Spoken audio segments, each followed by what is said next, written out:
When I show a scale to go along with a jam track, it's not the scale, but it's a possible scale. And I usually pick from something that sounds good to me based on, if it's an original, what I had in mind, but if it's a song that somebody else wrote, that's something that's within the style generally. So, you mentioned 3 possible scales: the E minor, E harmonic minor, and E pentatonic minor. I'm going to play all 3, and you decide which one you like best. Or if you want to learn all 3 and kind of go between the 2, you can create a little different sound. I'll show you some of that. So first of all, here's that's the E minor scale, E harmonic minor.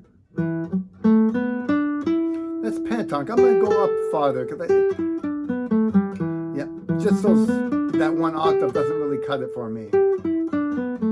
So I'll go a little past an octave. And at the end of this video, I'm going to show you an alternative fingering for the E harmonic minor, actually more like the one I use. I was trying to simplify in this video to make it easier for beginners, but maybe I didn't do good. Maybe I shouldn't have tried to simplify it. So here we are. I'm going to play the track and play along with it and let you hear what it sounds like.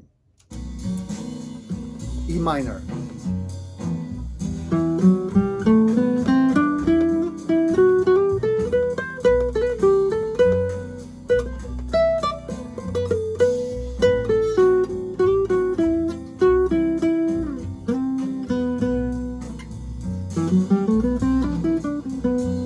E harmonic minor.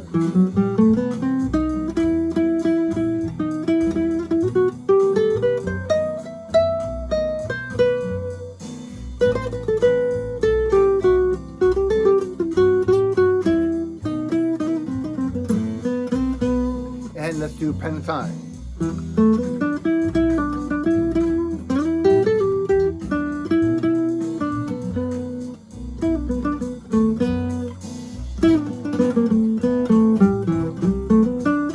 I do a blues note at the end, right there.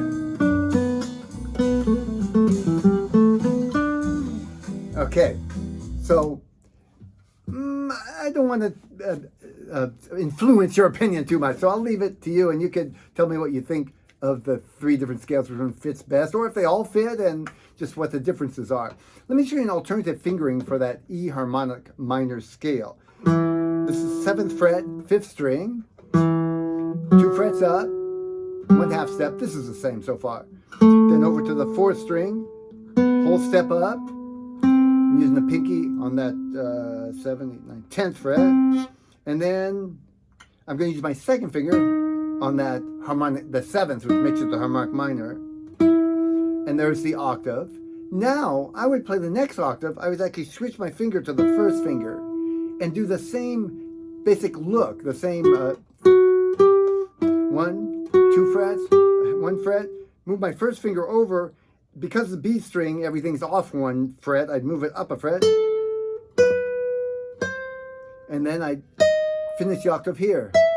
So it looks almost the exact same fingering, which is a slight offset for that B string. Again, I'll show you.